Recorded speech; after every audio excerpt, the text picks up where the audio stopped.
to another episode of Spider-Man's Tangled Web Show. I'm Jonathan, webmaster of SpiderManFanRave.com, SpiderManFanRave.com, all one word, no special characters, no nothing. Very basic URL. Go on over there.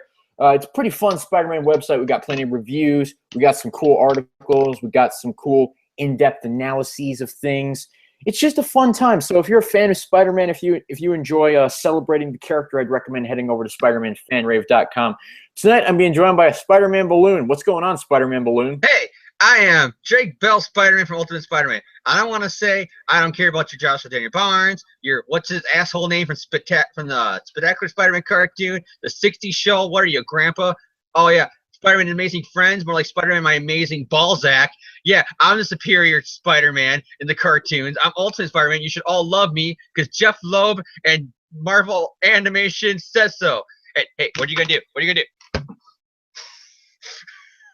All right, that guy right there, that's James. Say hello to the people, James. Howdy ho. Oh, how you doing this week, James? How's it going? I'm sore as hell because we had to do overnight cleaning at McDonald's for the new employees. Yeah, guess who had the bathroom job and the scraping the gum off the bottom of the table job?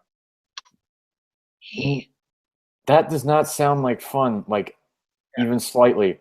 Especially not when you're doing that at night, because it's like it just sets a whole dark vibe. Besides for the whole idea that we're overnight cleaning, which is a thing that they do with all their new recruits, I guess.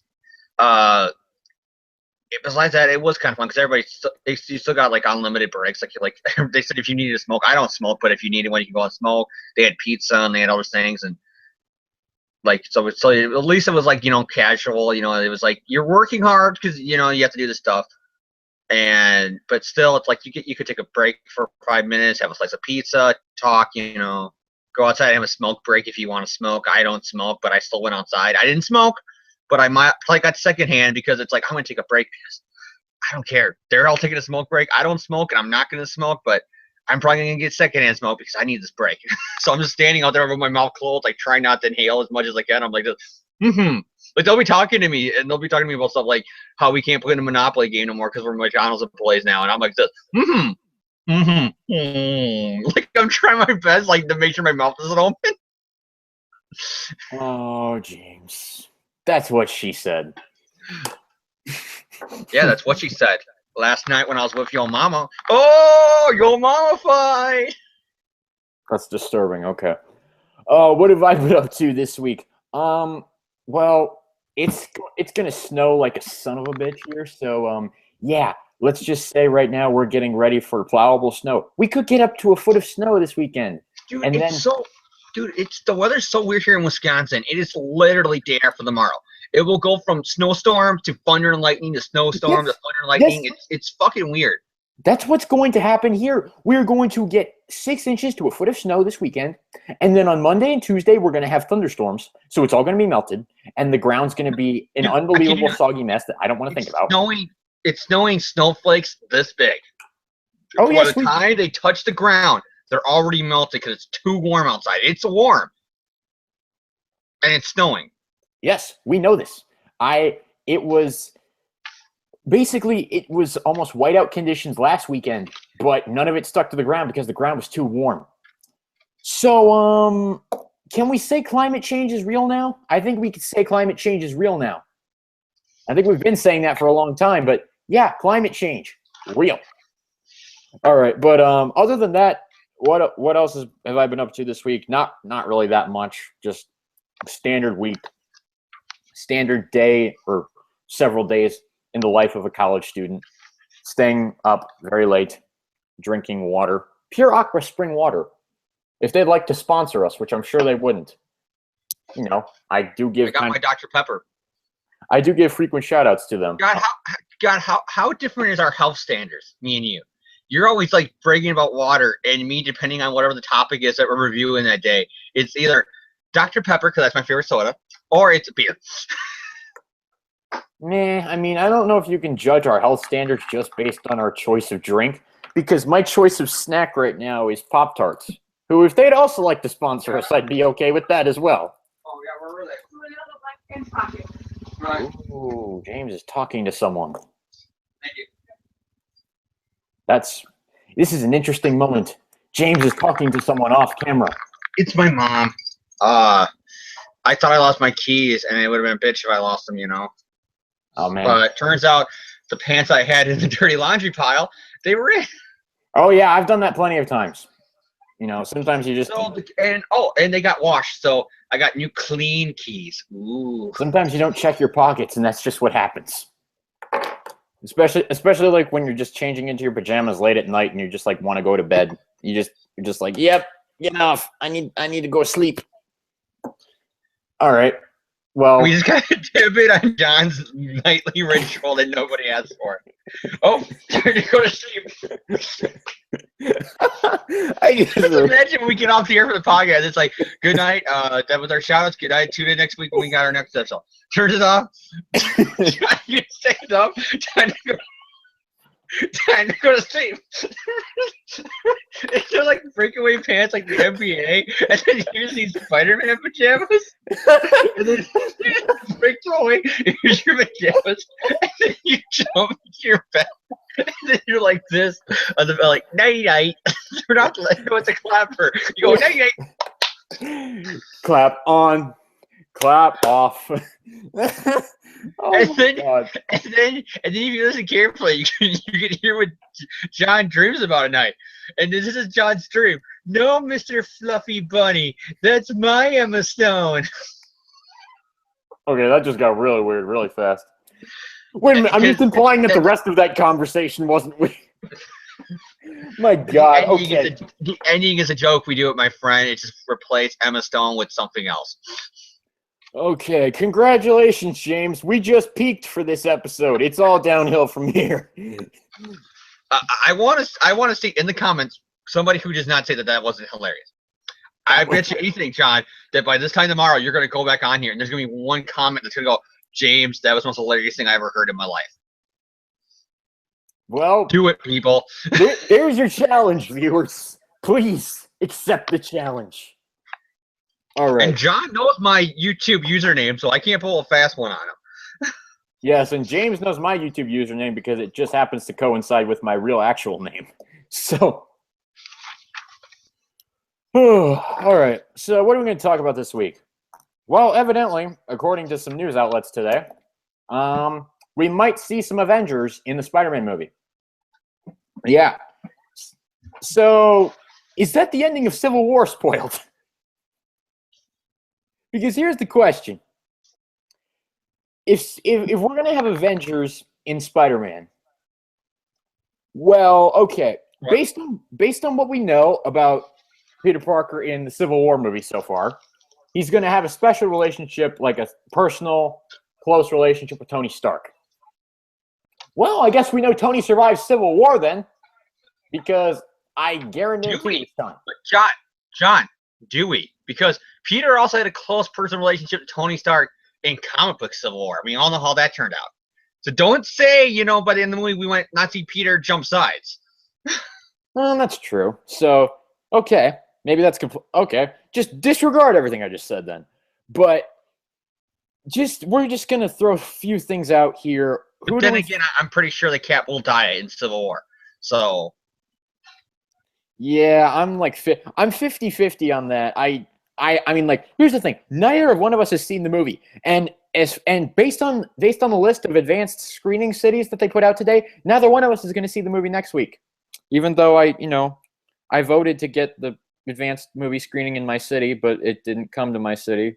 And so, which is really weird because my city with my movie theater here in town, they get a lot of those where it'll be either an early screening, or B, it'll be like some hit foreign film, it'll be like, oh, Death Note, in English, or the new Japanese Godzilla movie, see it with subtitles here, or it'll be like, for limited time only, here's Gone with the Wind, Wizard of Oz, and Clockwork Orange, as Hollywood classics, for a week here, or whatever. Or let's show The Room, starring Time Wiseau, with Time Wiseau coming to town.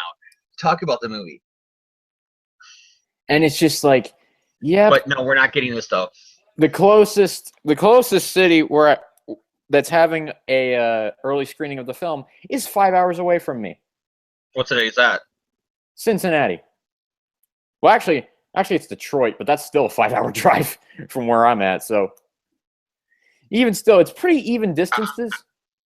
I'm shocked because I was hoping Chicago has one, and when I checked, I didn't see Chicago on the list.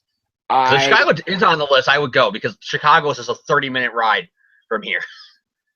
Dude, oh my God, it's just, And if it is, I will. And if it is a Chicago one showing, I will be the first one on the train down to Chicago from Kenosha. I'll be on the first train down there, and I will be sitting there in the movie theater, and I'll be like this. And then when I get out, I'll immediately be like texting John, "I know something you don't know."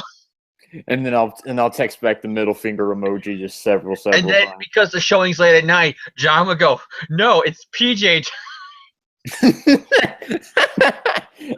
That's not going away anytime soon. That's not going away anytime soon. Okay. So who do we think is going to show up in the Spider-Man movie? My guess is Tony, but some people are thinking Nick Fury, which I heard, which makes a little bit. I can see. Nick, I could definitely see, especially like the Ultimate Spider-Man cartoon. Yeah, that's exactly what I heard other people saying. Like, that makes almost a bit too much sense for me. And someone actually, I read this on CBR, which I thought was actually kind of funny. Someone said that Romanoff could be Peter's new substitute teacher, and then they said that they'll put the Van Halen song in the movie, which I would find to be very disturbing. I'll be completely honest with you. I would find that to be incredibly disturbing. Black Widow's in there. It's just going to be get it? She's a Black Widow and he's Spider-Man. Oh my God! What if it's Ant-Man and Wasp? So it's like that goddamn stupid thing they had in the '60s where Wasp was like, "I hate Spider-Man," and why does she hate Spider-Man? Well, because wasps and spiders are mortal enemies. You're not a real wasp and he's not a real spider. You're a woman and he's a man.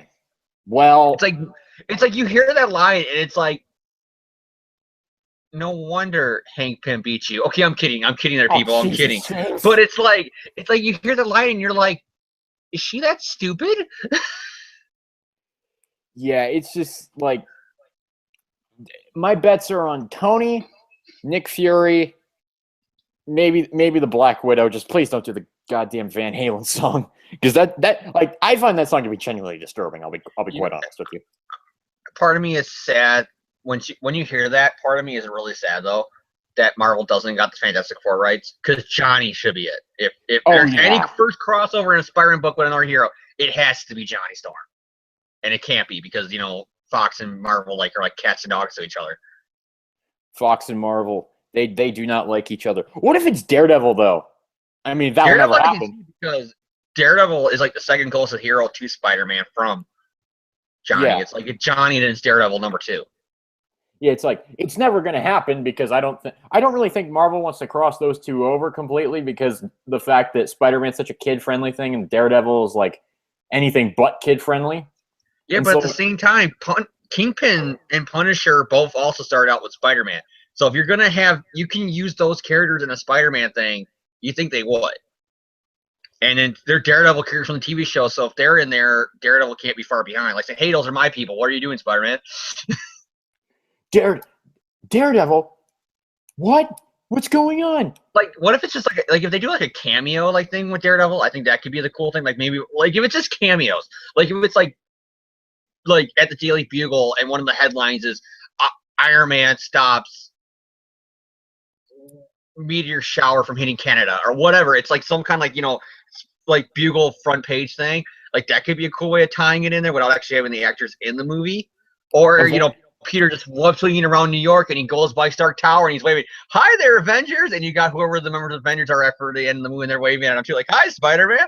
Like, there's ways you can do it. I think could be really creative without having the movie just becoming Spider-Man and his amazing avenging friends.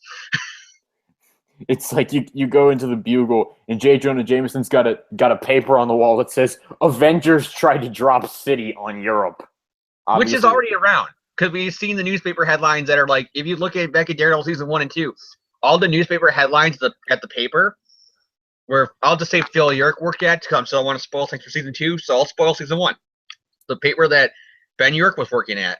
And if you look at the walls there from both season 1 and season 2, you'll see like Hulk Attacks Harlem, which is references Hulk movie, and then there's like New York under siege, and that was the first movie. I think there's even one where Sokovia, where like in season 2, where 2 people are talking in that building, and you see one that says Sokovia lifted or city lifted or something like that. Sokovia dropped on human race by crazy robot. Like that's the way I would handle it. I would go like the Netflix series way they handled the crossover with the movies, where it's like, oh, we'll reference them so that way yes, it's the same world, but we won't have it being like, because that's the one thing I fear about is turning the Spider-Man movie into here's Tony Stark in the whole movie, or here's Cap if he survived in the whole movie, or here's him teaming up with Ant-Man for the whole movie. Because it's like, no, because then what's the whole point of it being a solo Spider-Man movie if it's just going to be him teaming up with the Avengers the whole time? Yeah, that is something that like I thought about. It's just like we don't want to make like, what if it takes away from Spider-Man? Because like I still want this to be a Spider-Man movie. I don't want this to be Spider-Man, or like I don't want this to be Iron Man 4 co-starring Spider-Man, or something like that. Or I don't want it to be something. I don't want it to be anything other than a Spider-Man movie. Because if you put them in the movie, I want it to be like what happened with Falcon and Ant-Man, where at most it's one scene. Yeah, it's like Spider-Man gets, I don't know, applauded by one of the Avengers for doing something noble, or maybe like let's just throw it out here. I know people don't want to hear this, but let's say fuck it, Norman's the villain. You can have a scene where he's having a business meeting with Tony Stark. And then there you go. There's Tony. There's Robert Downey Jr. It's one scene. It's Norman in a boardroom with Tony. Bing, bang, it's out. You could do something like that. Or if it's, like Octavius, they could do like Amazing 600, where Otto takes over the city, and then you see the other heroes like a Daredevil and Captain America or Ant-Man or whatever, and then protecting New York, only for, Spider-Man already, like what happened in the comics. There'll be time for the Fantastic Four and the other heroes be like, okay, it's time to take down that villain, and Peter would swing by and go, sorry, already did that. Bye. Yeah, it's like, if they do stuff like that, it could be creative, I think. But it can't be just like they're the stars of the movie or they're co-starring it with him. It has to be his movie. Yeah, it's like, please, I want it to be a Spider-Man movie. I don't want it to be like, I don't want it to be Avengers 2.5 co-starring Spider-Man. I don't want it to be Iron Man 4 co-starring Spider-Man. I don't want it to be Captain America 4 co-starring Spider-Man. I don't want it to be, I don't know, Ant-Man 4-3, or whatever. I don't want it to be, because they will come out before Ragnarok, so it'll be 4-3. But I don't want it to be that. I want this to be a Spider-Man movie where you can tease the other heroes and clearly show that, yes, the solo movie isn't just, we had him in Civil War and the rest of it's in its own Sony universe. No, this is the MCU Spider-Man you're watching. But just don't have it being where every fucking scene is Tony Stark and him teaming up, or him and Cap, or whoever Cap is at the end of the movie teaming up, or him and fucking insert hero too. Yeah, so I mean, basically my choices for a appearance in the Spider-Man movie would probably be Tony, because like I could see Tony going in there, or Nick Fury. That's gonna be it for me. Maybe you could throw in Steve Rogers. That depends on the end of. Only if Steve survives, unless they're gonna go whole Force Ghost with him seeing the ghost of Steve Rogers. Ghost of Steve Rogers. Maybe which has not been out of the realm for Spider-Man. I mean, he's the hero who gave us the floating heads of guilt. Yeah, so I mean, just no, too. I was involved in the Battle of Civil War, and Steve Rogers died in that. It's all my fault. Peter, you didn't kill Steve Rogers. In fact, you weren't even there when Steve Rogers died. It's still all my fault.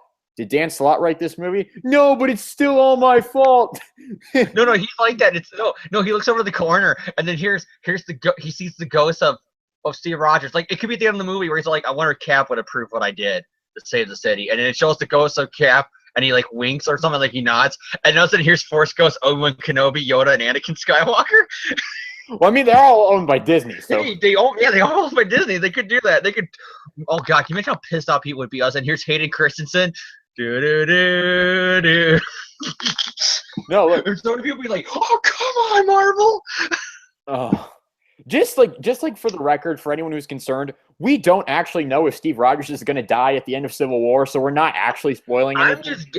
I'm just guessing by what happened in comic book Civil War, and the reason why I believe that is because the whole point of the movie is the reason why Steve is on one side is not because of the whole Restoration Act, because the Restoration Act is different in the movie than it is in the comics. Well, he's on his side because of the Registration Act, but the whole thing with Bucky only further enhances It's because Bucky gets fucked over by the Restoration Act if it goes through. That's what it seems like.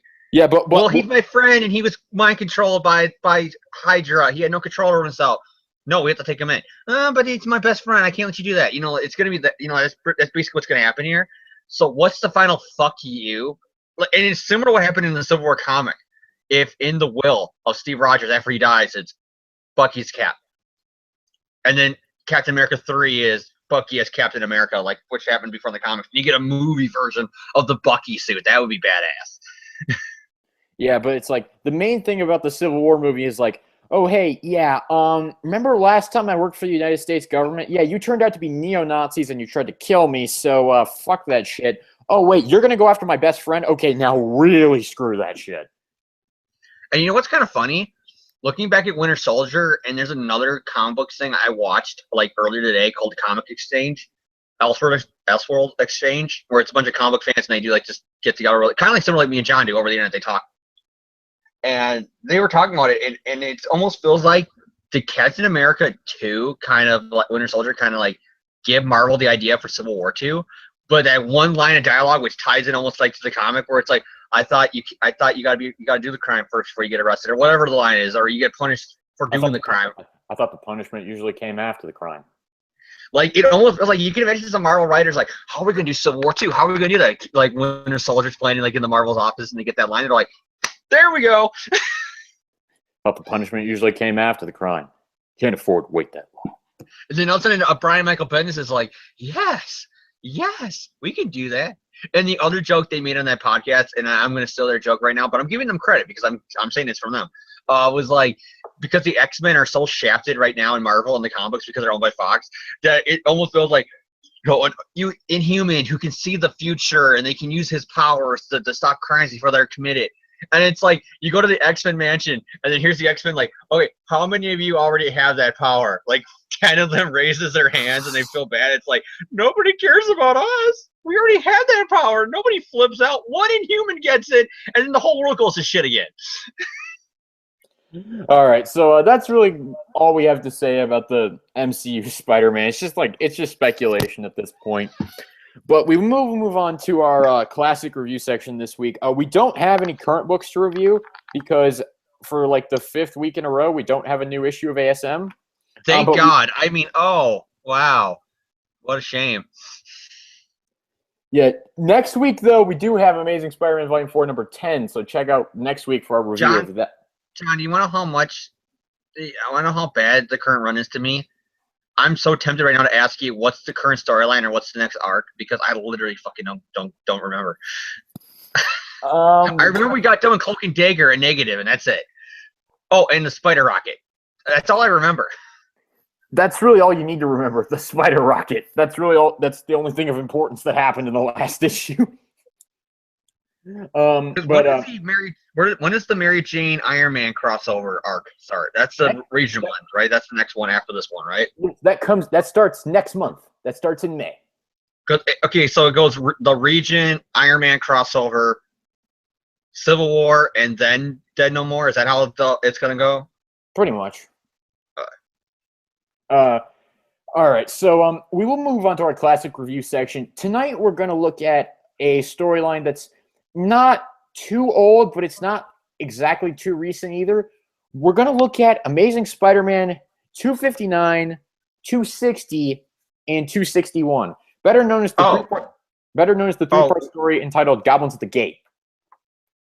Oh, when you told me we're doing a classic Spider-Man story from the mid to late 90s featuring goblins in it, I just assumed it was Revelations from the Clone Saga. No. I like that issue. It has a goblin in it. Nora came back. I like that issue very much, but I don't want to give James any sort of Clone Saga stuff. At least not tonight. Maybe in the future. But Ben Reilly died, John. Ben died. Ben Reilly died for your sins. Past. Ben Reilly died for my sins past. Here's how much I give a shit.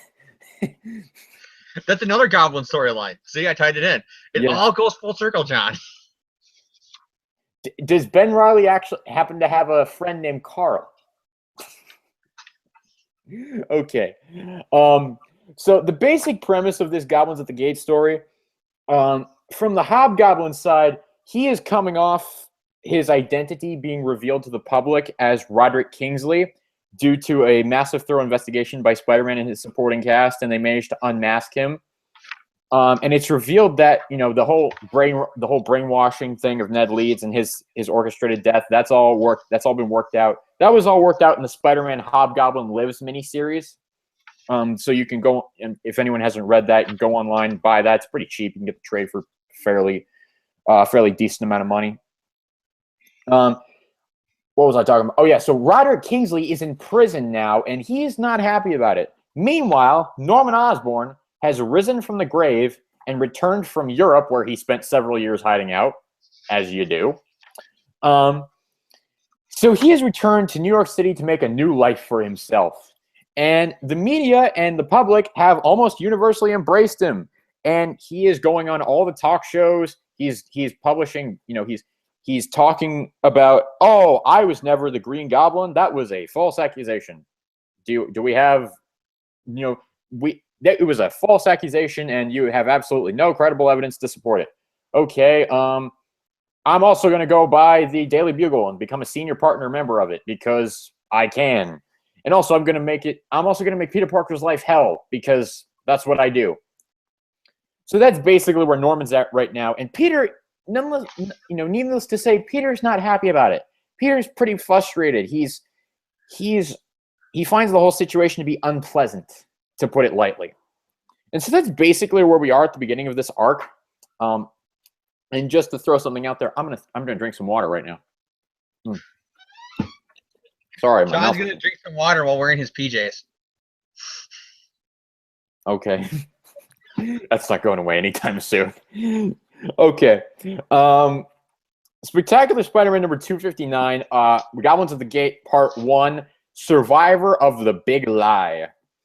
We got Roger Stern co-plotter, Glenn Greenberg co-plotter and scripter, Luke Ross penciler, Al Milgram inks, R.S. and Comic Crafts, Liz Agrafield. Oh my God, I can't even pronounce that name.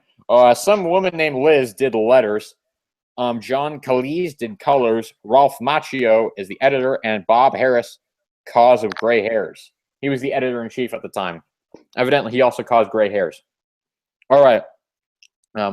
So Spider-Man's swinging past. He's swinging in New York City, and he sees the face of Norman Osborn on a jumbotron looming over Times Square. He's been making rounds on the talk show circuit, promoting that whitewash of an autobiography as his. I guess they're simulcasting his appearance on the Reggie and Katie May show. Yeesh. As if those two buffoons weren't hard enough to stomach on their own. Yes, that's an obvious parody of Regis and Kathy Lee from the 90s. So Norman's on the talk show. I'm thinking as I read that, John, I'm like, what the hell did Regis do to him?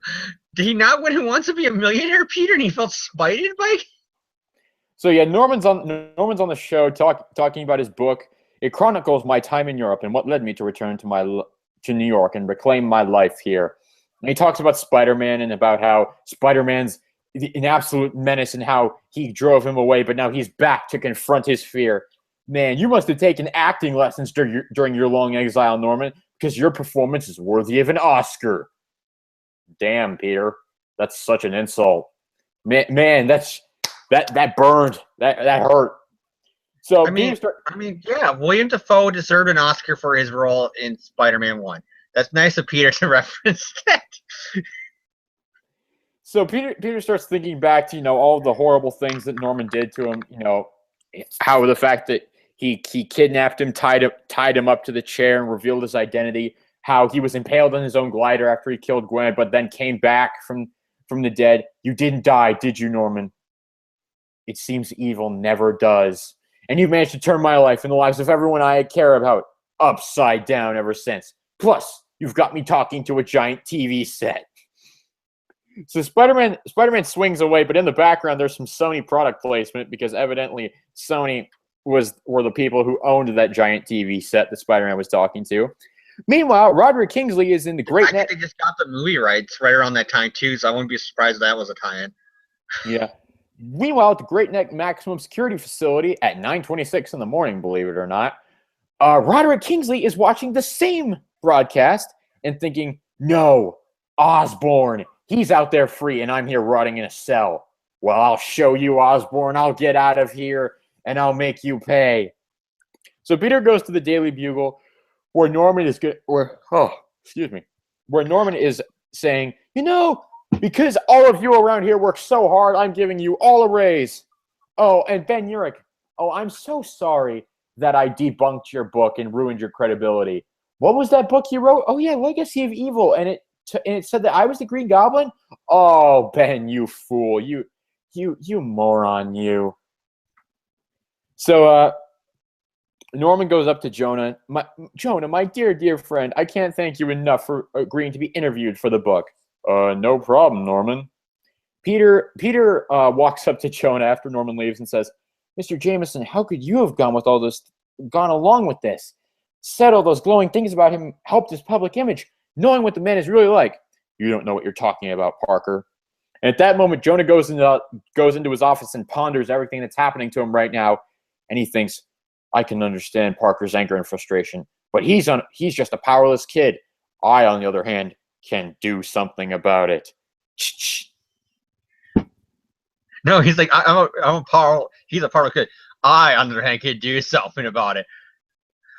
Goes on to I hate Norman Osborn.com.yahoo.mail. Norman Osborn is a smelly poopy head.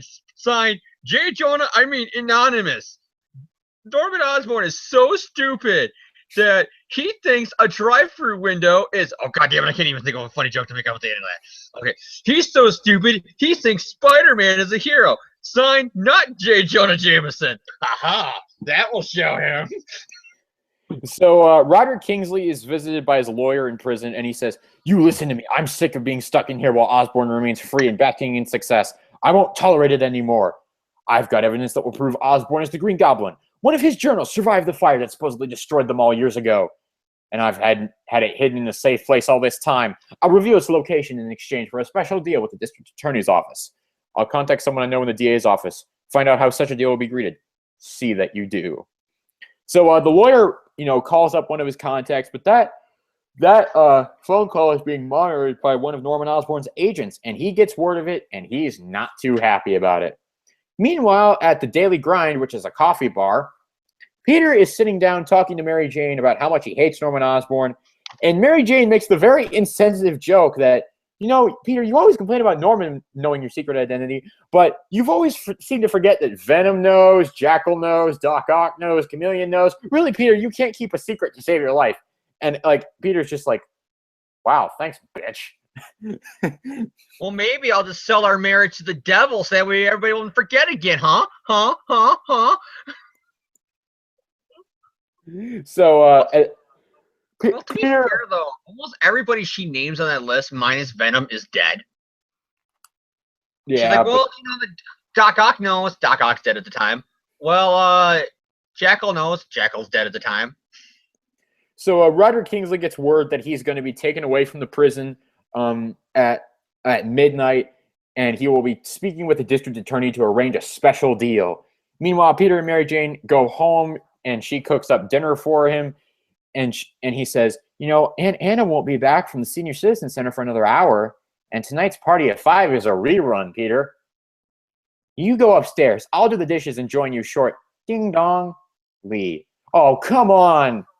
I'll get rid of whoever it is, MJ. Then, now, Peter, is that any way to treat your dear friend Betty Brant? And you're reading this and you're like, Peter Parker just got cock-blocked by his ex-girlfriend. Peter's thinking, Peter opens the door and it's like, Betty, oh, is anyone to treat your friend? I'm about to bang my wife. Okay, she leaves. She closes the door. Betty, this isn't a good time. Why? I'm about to bang my wife. Oh, I can join in. Great, the more the merrier. No, Peter opens the door and he goes, Betty, remember that thing we did behind your husband's back when he was off in Europe and it was supposed to be your guys' honeymoon, but you totally came back during the Marvin Wolfman run? Yeah, I'm going to do that with my wife now. Bye! So she convinces him, after he, settles down, he cools down a little bit. She convinces him to come with her to photograph the meeting between Kingsley and the district attorney because she got a tip about it from a prison guard that she's friends with. So they go to the prison. They see that Roderick is taken out of the building, but then they see that it's attacked by the Green Goblin. Peter runs off to become Spider-Man, and he intervenes on the fight. Kingsley is kidnapped by the Green Goblin. Spider-Man gets his ass kicked, blah, blah, blah, blah, blah. And Kingsley is taken away, and he finds Norman Osborn. Ah, I see. You're good. Real good. To be continued. Enough said. All right, James, we'll go to you first. What do you think of Spectacular Spider-Man number 259 here? So far, so good. I mean, I don't really see any real big problems with it. There is some problems with it. I just never was a fan of when I reread these issues years ago. The whole, Norman's out in public and he knows Peter's secret, but he doesn't reveal it to the world, and or the other people had the excuses of Venom is currently right now an anti-hero, so he won't do that to Peter, and then you got the other people who are dead. So, and when they came back alive, other than Jekyll, none of them remember to get who Peter Parker was Spider-Man anyway, so it was a moot point, what Mary Jane said. And so you have all that stuff going on with it.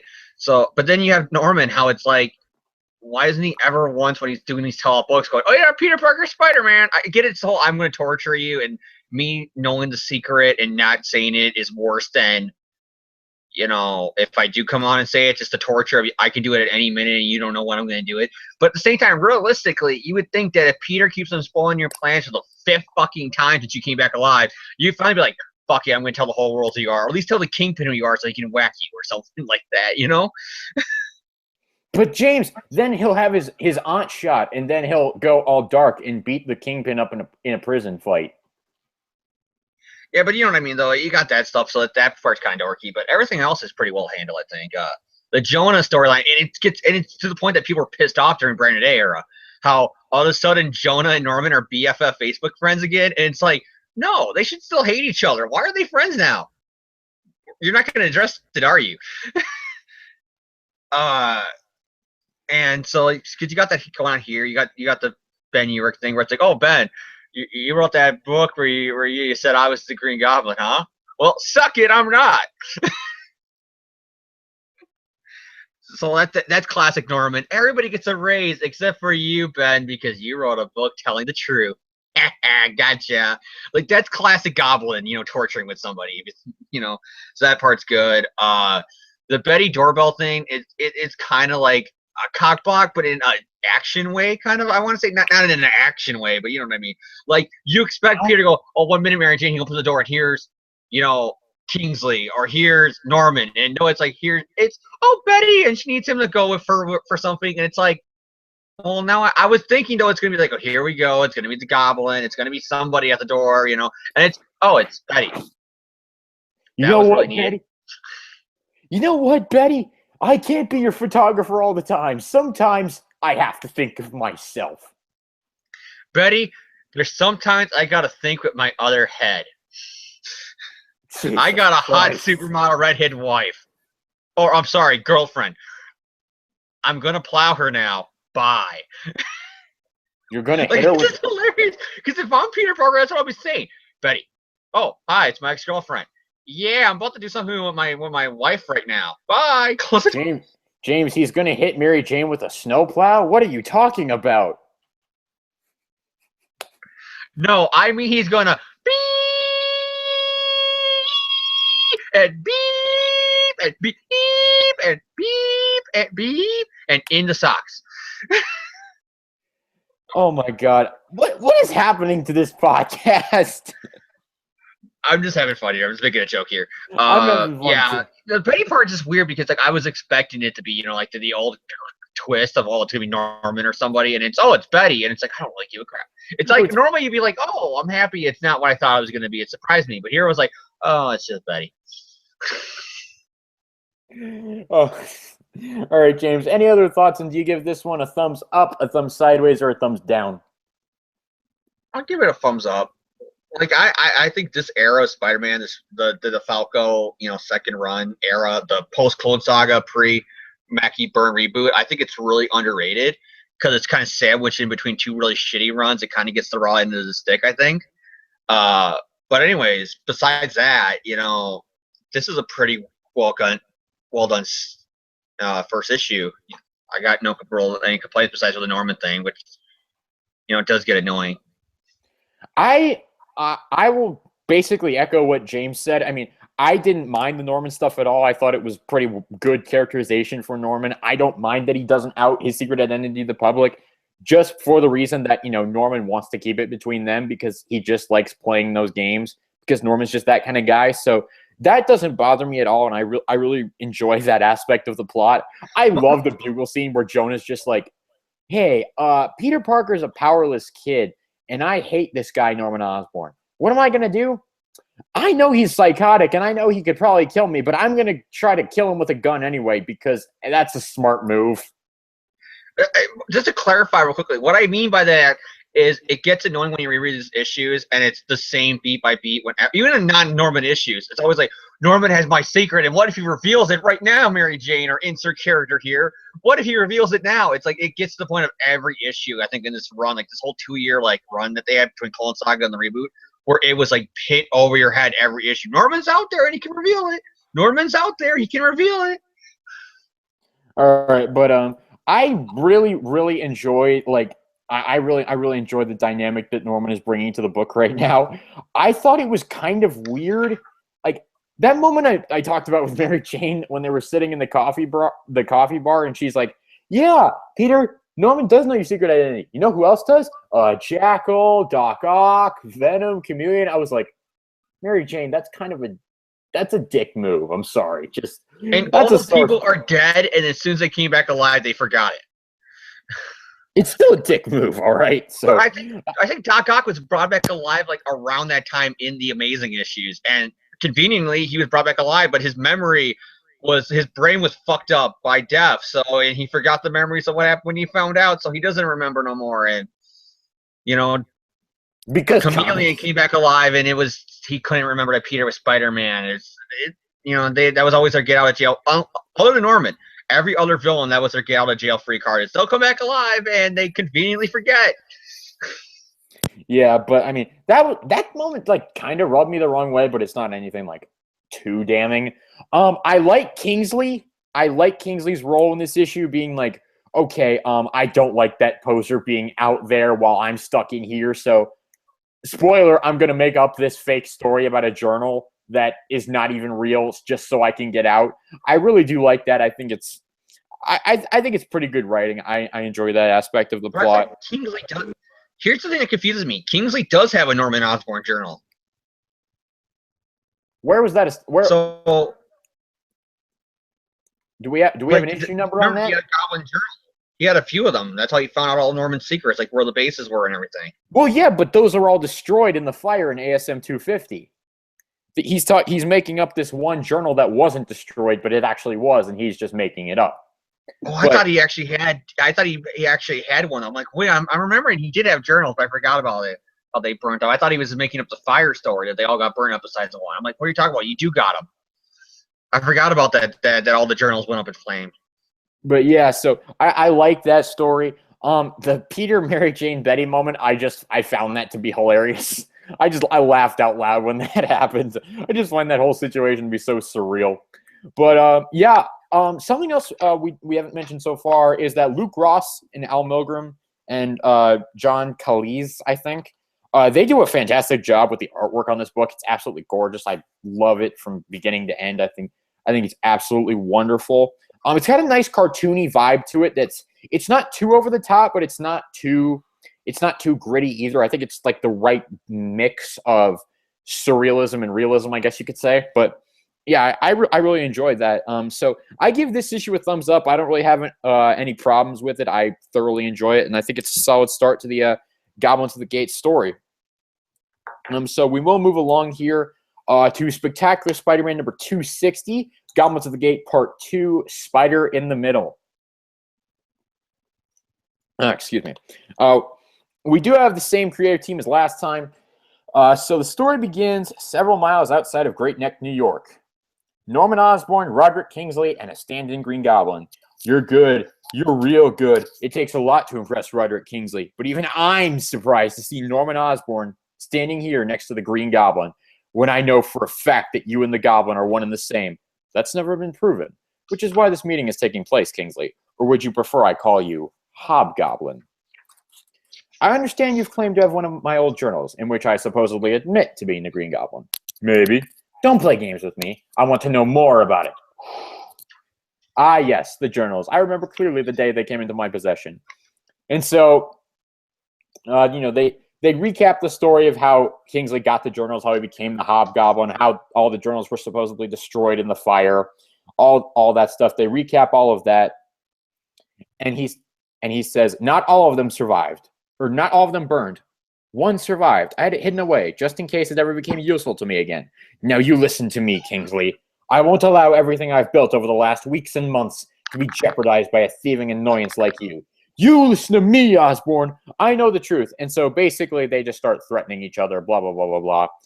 And so Norman asks, what could you possibly have to offer me that I don't already possess? Power. And unlike your lackey, plenty of experience in using it.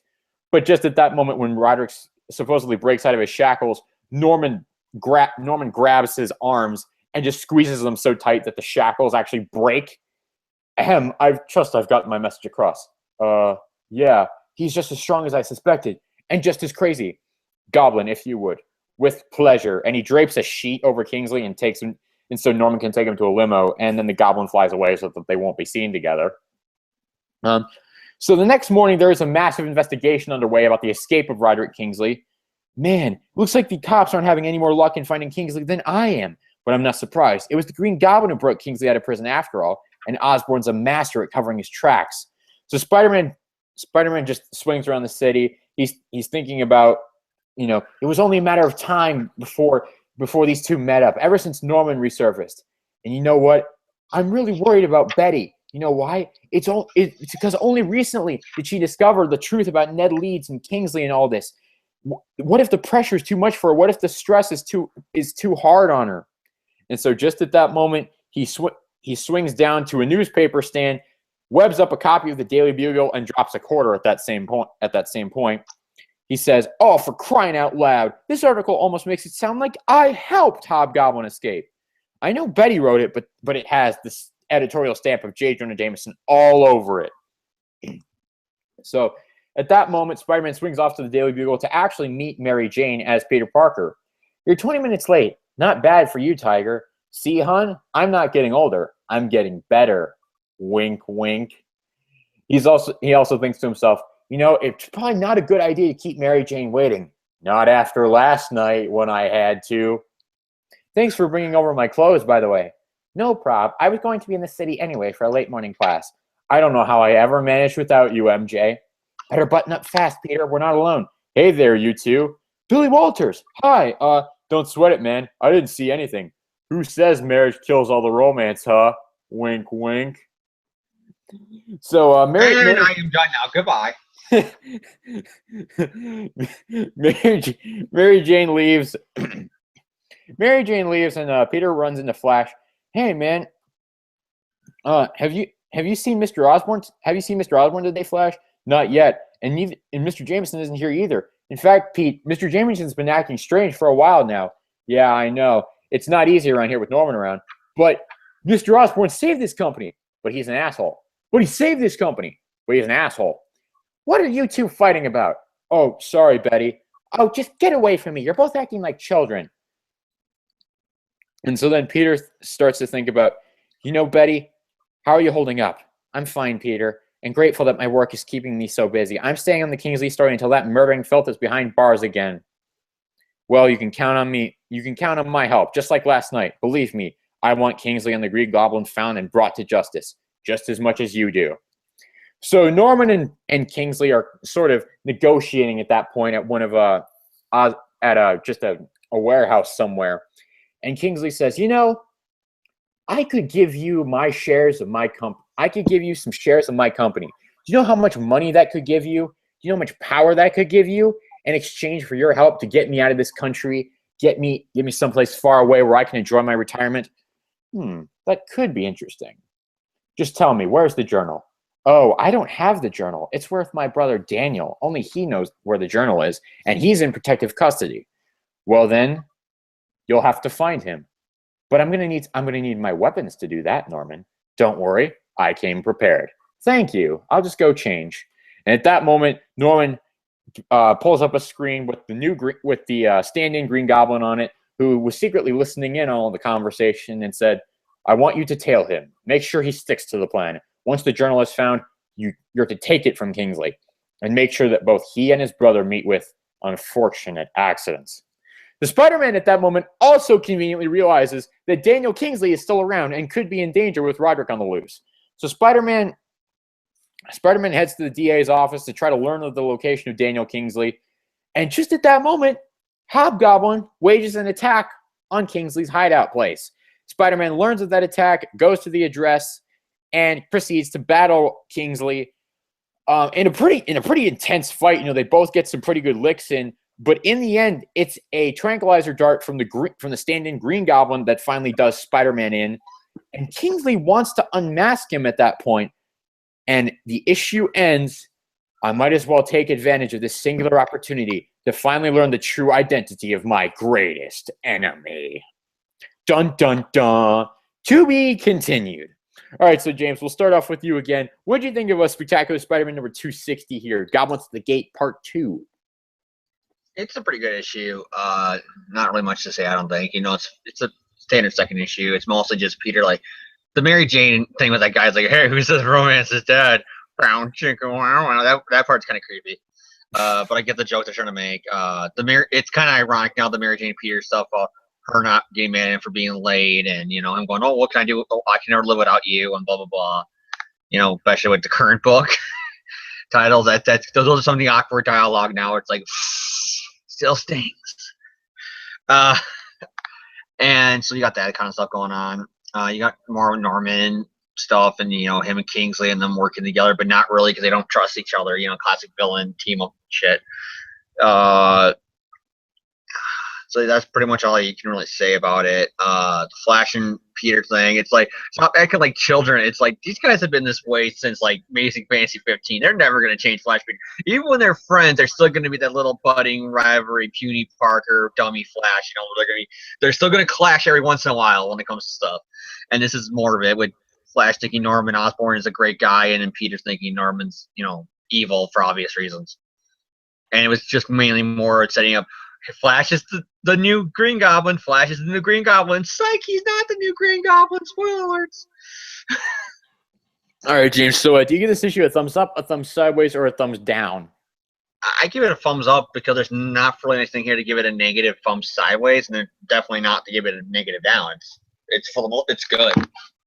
All right, I tend to agree with James on that. I mean, there's not a whole lot to this issue, but I do think that what is here is generally pretty good. I like the dynamic between Norman and Kingsley. It's like neither one of them really trusts the other, and I really like that idea because it shows that they're two at least competent villains. They're not, they're not so easy to be screwed over. They're not so easy to be tampered with, and so they're kind of on edge around each other. They're choosing their words very carefully. They're trying to play to each other's strengths and weaknesses. I really enjoy that. I like the fact they both think that they're the smartest goblin in the room, and they're toying the other one.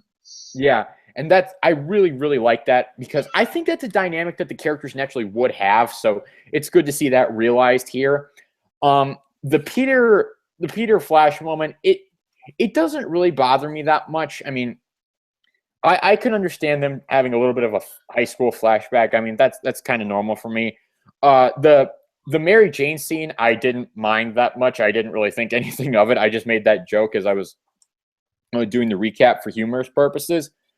The fight at the end between Spider-Man and the Hobgoblin, it's pretty good. I did find it to be just like a bit cringeworthy that just as Kingsley mentions to Norman that, oh, my brother Daniel has this supposed journal, Spider-Man also happens to just, instantly remember that, oh, hey, Daniel Kingsley's still out there and he could be in danger because Roderick Kingsley escaped. Oh, hey, I just conveniently remembered that at the exact same moment because comics. I found that to be a little bit cringeworthy, but like that's the only real negative of this story that I have. The fight at the end is pretty good. It's a pretty decent cliffhanger. I mean, like, I know sometimes, depending on the context, the cliffhanger of, oh, are they going to take Spider-Man's mask off, and is his enemy going to learn his true identity? Sometimes it works, sometimes it doesn't, depending on the context. Especially in this era that's pre-Civil War and pre, the idea of making Spider-Man's identity public to be sort of taboo. Yeah, the cliffhanger kind of works better here. And plus, seeing as it's Kingsley and the Hobgoblin, I think it works a lot better at the conclusion of this issue. So really no complaints on that front. So overall, I give this issue a thumbs up. I don't really have any problems with it. I think it's a solid story.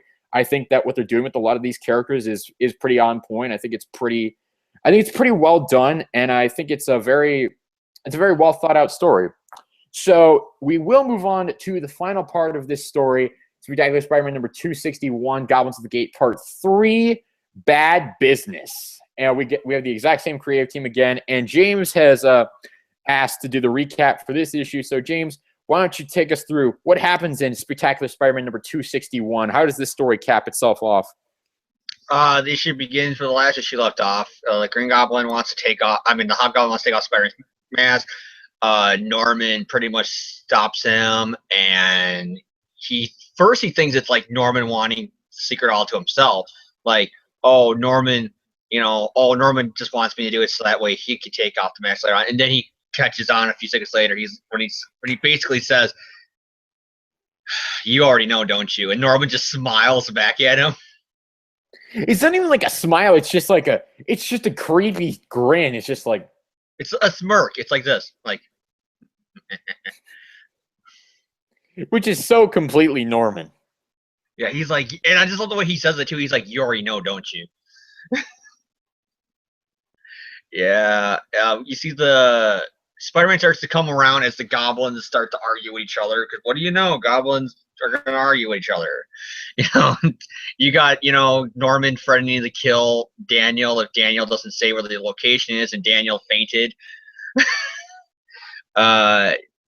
You got Roderick, he admits to making up the story so that way he could get out of jail, They start fighting because the goblins are going to have to fight. So he starts fighting the other Green Goblin.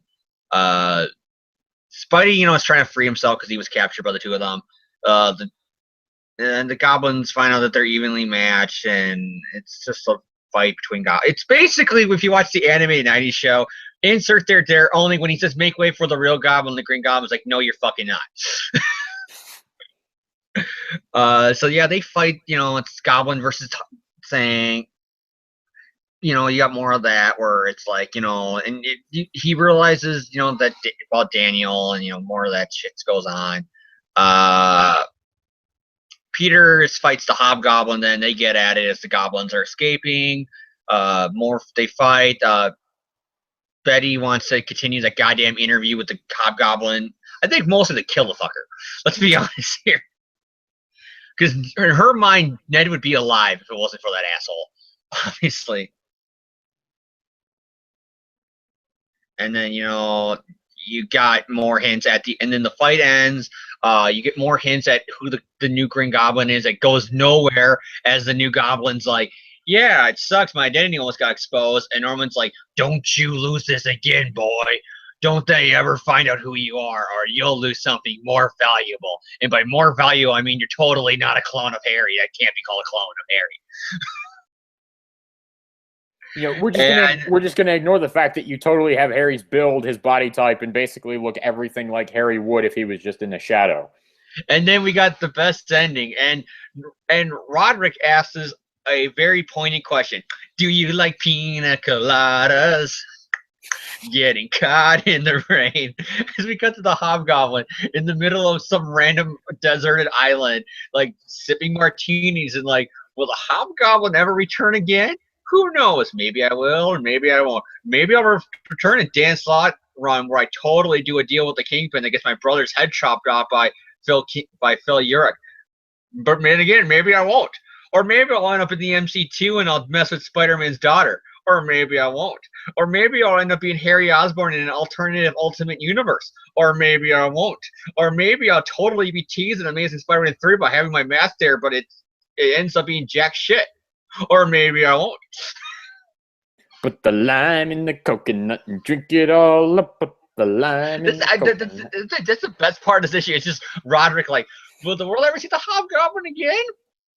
Well, what's the same answer you get to the Tootsie Roll Center with Tootsie Pots? The world may never know. Like, that's basically what he says. All right, James. So, what do you think? What do you think of this issue, Spectacular Spider-Man number 261? And what do you think of this story arc in general? It's a good issue, but the one reason why it doesn't live up is because it was hyped up as the original Green Goblin versus the original Hobgoblin. And instead you get the original Hobgoblin versus a genetic not clone of Harry Osborn. Well, I mean, in fairness, Kingsley and Norman do fight in this issue. Just Norman fights in his civilian clothes. Yeah, but the whole cash cow that they were banking on with this arc was Norman as the Green Goblin versus Kingsley as the Hobgoblin. It's not Philip McIndale versus Harry like it was in the 80s in that McFarlane issue. This is the Green Goblin versus the Hobgoblin. And instead it's Norman out of suit as he tries to convince the world, including Kingsley, that he's not really the Green Goblin. And here's this other guy who we're putting all these hints at is either Flash or some totally new person. Who is it? And then, like I said, it's revealing it totally at the end. It's a Harry Osborn clone that can't be called a clone because we can't mention clones after the Clone Saga. That part really frustrates me, but everything else about it, it's generic, oh, and they fight, and Spider-Man wins in the end. The end. You got hints at a Goblin mystery that goes nowhere, which is pretty much the story of Goblin since, Hobgoblin's mystery is that you have a Goblin mystery, and it goes nowhere. Want proof of that? See Menace. See... I don't know. What's another Goblin mystery that hasn't gone anywhere? The who is the new Green Goblin during Goblin Nation? Who ends up just being Norman with plastic surgery. Norman Osborn plastic surgery to look like Walter Some random White. Hulk Hogan wannabe. To look like Walter White from Breaking Bad. I don't know. Maybe they don't. More Hulk Hogan. I just reread that issue. It's more Hulk Hogan with the beard. Okay, but for whatever reason, it kind of reminded me of Walter White. They got a Goblin mystery goes nowhere, and then you got Hobgoblin teasing, will Hobgoblin ever come back? And it literally in mainstream continuity, it took nearly 20 years for him to come back. And more like 10, but it almost felt like nobody wanted to touch him because after what happened, or after the hell they fucked it up on Roger Stern, it's like Roger finally put that genie back in the bottle. Is anybody going to really be tempted to take that, to open it up again? And then Dan Slott's like, I am. All right, James, but do you give this story a thumbs up, a thumbs sideways, or a thumbs down? I give this issue, I would give almost a thumbs sideways because, like I said, it's just generic and they fight, and it didn't really live up into what they were building this fight as, and you got the Goblin mystery goes nowhere. So this one does get taken down a little bit, but overall story, I would still give a thumbs up because the first two I give a thumbs up. All right. For me, I still really enjoyed this issue. I still thought it was really good. I love that moment where Kingsley figures out you already know Spider-Man's identity. Yeah, that's my second. Besides for the ending with Kingsley on the island, the second best moment is when he just looks at Norman and he's like, you already know, don't you, you fucker? That's basically what he's saying, you motherfucker. You already know, don't you? And then Norman's like, yep. That's basically what that smile could say anything. It's, yep. Yeah, I love that moment. I think that's so well played. I really enjoyed the fight between Spider-Man, Norman, and Kingsley. I think it's really well done. I mean, the artwork is really, really good. I think Luke Ross does a great job conveying everything in this story. I do kind of wonder what, to this day, it's just Spider-Man, why? This is something I don't always understand. Spider-Man, why did you go down there and risk your life to break up a fight between these two morons? It's You have the innocent civilian out of the building. The only ones left are Norman and Kingsley. Why do you have to save them? It doesn't make sense. Because don't you see, they came together to kill me. So if they die, it's all my fault. Because if I wasn't there, they wouldn't have teamed up. If those two die, then probably a bunch of other people won't. I'll be honest with you.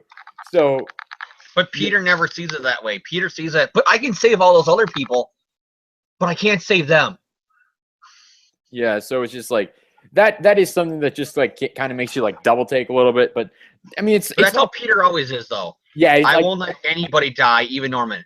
Like that is true. Like that's how he always is. So like that, I can let that one go. He even says that during Goblin Nation, during that final issue, where he's like, my rule is no one dies, and that means you too. Yeah. So, other than that, there's not a whole lot to say. I like Norman going a little batshit crazy after he's just had it with Kingsley at the end, so he just attacks him. I really like that. I like the image of him flying away on the glider wearing the suit. I don't know why. I just find that to be hilarious. I think that's really clever, but it's also like, hey, because the firefighters and the cops, they're like, was that the Green Goblin? Man, he's sure dressing better these days. I'm like, really? Really? You couldn't figure out that was Norman? You really couldn't figure that out? The worst part is if you reread, because earlier this day I was also reading Revelations, the story arc again, because I actually like that story, and it's around this era, so I was reminded about a lot of stories I like from this era, and there's even moments there where Norman's at the Daily Bugle with a crowd of people. He sees Liz Allen there, and he's like, Liz, my daughter-in-law. I blame you for the coward Harry ended up being. He couldn't finally be a man and take my place, so I had to come back. And it's like, and nope, nobody after this, because Norman says it wasn't him. Everybody just goes along with it. Even though he clearly stayed in front of the Bugle, called Liz his daughter-in-law, and Harry his son, but... Yeah, but other than that, I mean, I don't really have any problems with this issue. I think it's pretty well done. I think it's a solid cap to the story. So I'll give it a thumbs up as well. I thoroughly enjoyed it. So that's pretty much going to do it for our reviews for this episode. And that's also going to do it for this installment of the podcast. We don't really have anything else to talk about. So, James, any final words for the listeners before we sign off? I honestly have nothing else to say right now. I was going to say, like, okay, I guess he doesn't have anything to say. My shout-outs for this week, Marvel, Stan Lee, Steve Ditko, Roger Stern, Glenn Greenberg, Luke Ross. Thank you for the comics we reviewed this week. Thank you for Spider-Man. Thank you for all that stuff. Other shout-outs, Pop-Tarts, Pure Aqua Spring Water, because I mentioned you on the podcast.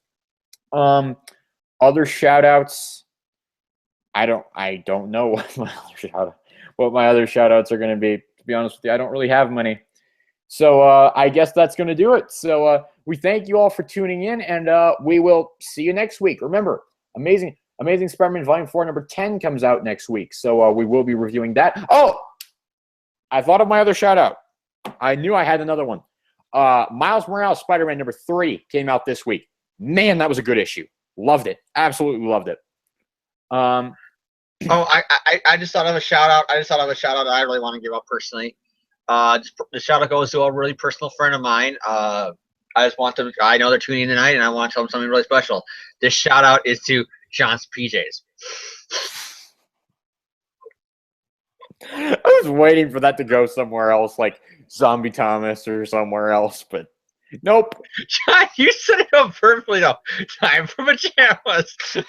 like I said, I just imagine like an NBA player. You know how they did those breakaway pants? That's you with your jeans.